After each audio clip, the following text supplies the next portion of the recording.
Alright, just a heads up on the weather strip.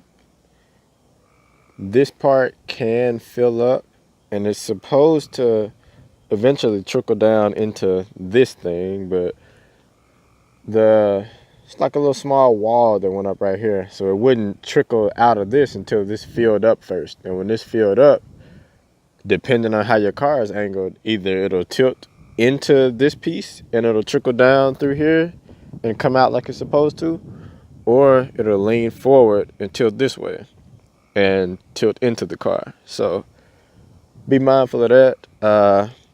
I ended up, had a little knife, I just cut down this section right here.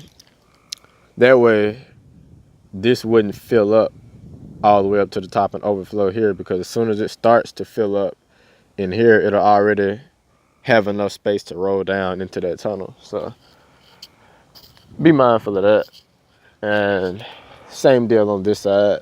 So yeah, you want to just give it some sort of way for that water to travel into this without this whole thing filling up first. But rain's starting to come back down, so let me go ahead and put this top back on. My vinyl for the roof came in today, so if I can get my weather stripping in this afternoon, we might be able to get this going. So hopefully it comes today.